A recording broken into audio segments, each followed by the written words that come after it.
All right, back in the basement again today to give you guys the update on the last couple of training sessions on Juggernaut AI, which I finally completed after 6 months of running. We did hypertrophy blocks, strength training blocks, peaking blocks, and the test out is done as of yesterday. So I want to give you just an update on how everything else went. And then in a separate video, I'll give my overall conclusion, review of the program, as well as some insight into what I liked, what I didn't like, and maybe things that I would do differently if I choose to run it again. But I've been trying to do that throughout the course of these videos anyways. So I'll also make a playlist of all the videos that I've been doing in case you choose to run it or just kind of want to see how I thought about where I was in my particular training cycle. Now, to be honest, the last time we spoke and I put up the video of the first 2 weeks of the peak, there was a lot of big weights lifted, right? A lot of top singles with back off work. And the following 2 weeks of the 4-week peak, my intention was to chronicle in a separate video, but to be honest, it was pretty boring. There wasn't that much that was going on. And some other issues crept up, which I'll talk about in just a second. But I do want to call out one main accomplishment for myself, and that was a 590-pound squat. And the reason why this was so huge, because number one, it was a lot of weight to begin with, but I've always wanted to squat 585 with all 45-pound plates. Now, I've squatted 585 and 590 and 595 and 601 pounds to be exact previously. So I've squatted over that weight a couple of times, but it's always been with calibrated plates. So I've never been able to say that I squatted 12 45s or 6 45s per side on squats. And that was something that I always really wanted to do. In fact, you might recall from some of my older videos, I used a picture that I took in one of my old gyms as an end screen, which was 585-pound plates loaded up. And I would keep that on my computer, on my phone, on my YouTube, because that was an all-time life goal of mine, is to squat 585 with all those 45-pound plates. But I just never got there because of the calibrated plates that I owned at the time when I was squatting that much previously. And to be honest, I wasn't sure if I was going to ever get back to that again. So when I saw 590 as a single listed as one of my peaking sets, I was really amped. Now, I did have to make sure that I was using a power bar instead of the squat bar that I've been training with for the majority of this program, because a squat bar is 10 pounds heavier than a normal bar. And if I loaded up the same amount of 45s, that would have been 595, which I might have been able to get, but I didn't want to overload it because I knew my test out date was coming very soon. So I hit a 590 single. It was a little bit weird. I did a little bit of this helicopter move, but it went up and it went up okay.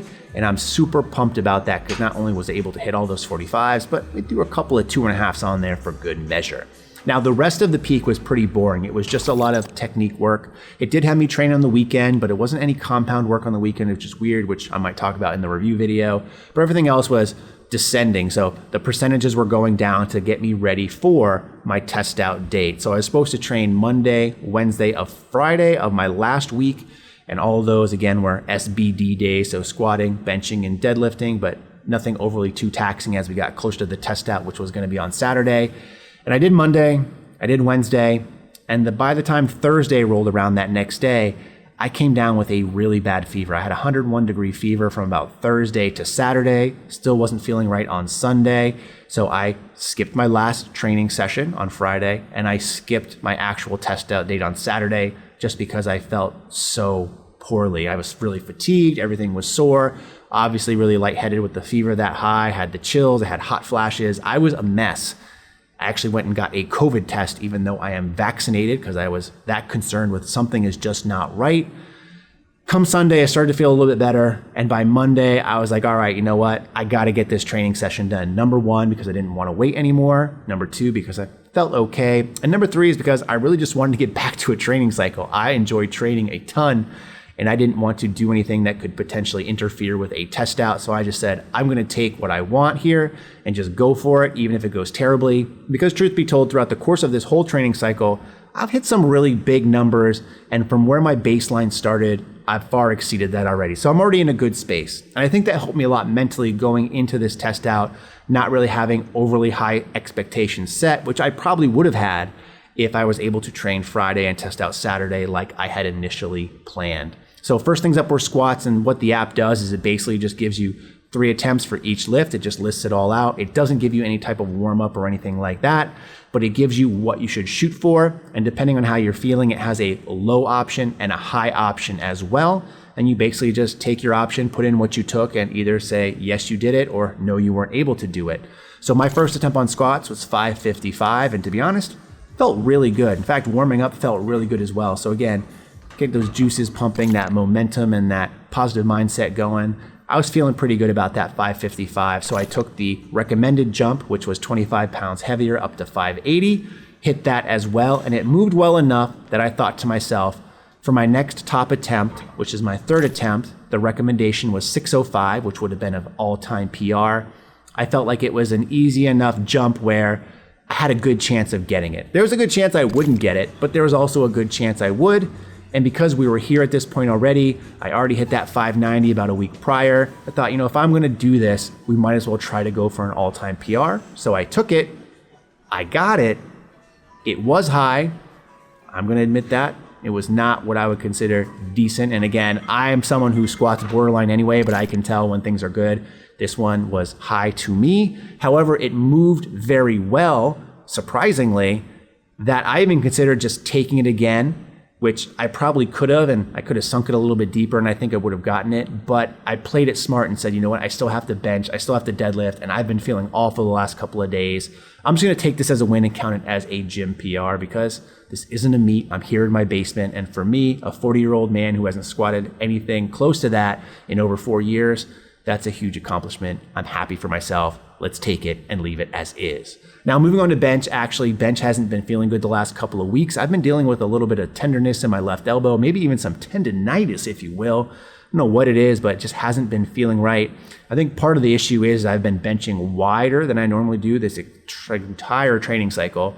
And I think it's just starting to catch up to me a little bit with the volume and some of the heavier weights. I did again try to stick to what the app recommended. So 315 was my first attempt. I took it and it felt rough. So I was like, this is going to be interesting. Second attempt lifts it at 335. Again, I didn't want to go lower than it suggested just because previously in this training cycle, I've hit 335 for a decent single. I actually hit 345 for a gross single before too.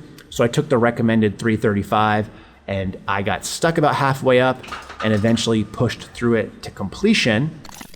But it was to a point where I knew I couldn't get any more weight. So I decided to skip my third attempt, which I want to say was probably 340. I think it listed, or 345. And again, I didn't want to push anymore because I knew it wasn't there. Now, a question I have gotten a little bit on some of these on bench, why aren't I pausing? Again, because I'm not training for a competition.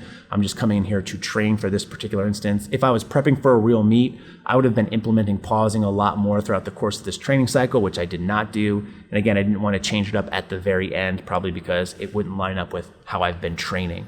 Now that brings up deadlifts. Deadlifts for me is something that's been a little bit of a struggle since the beginning of April, and I'll talk about that in the review video and why I think that is.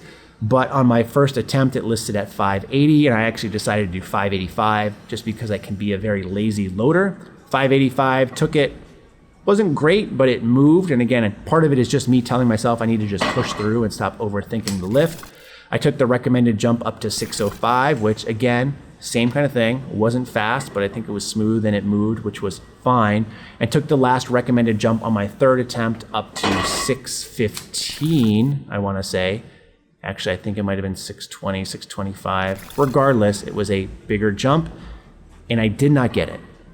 And I was kind of bummed about that because, to be honest, that would have been huge for me because if I had hit that last third attempt, I would have tied my all-time best meet PR total, which would have been like 1565, I want to say. And instead, because I didn't hit that, I ended up at 1545, which for me is still like my third best total that I've been able to do. And I'm only weighing 219, which is about 10 pounds less than I usually compete at. And again, given the fact now that I'm 40 and I hadn't been feeling good the last 4 days, I want to say that my test out date was actually a huge success, and I'm really pumped to get back into training. So huge success for me. I'll take the squat PR. Luckily, I got that out of the way first because it was kind of downhill after that and my fatigue started setting in, and bench and deadlift didn't go ideally, but all things were up from the baseline that I did before starting this program, and I'll cover that more in depth in my overall review. So there's the insight for the last couple of training sessions on Juggernaut AI. As always, if you have questions, leave them in the comment section below. I'll be sure to get to them. In the meantime, as always, thanks for watching and stay big.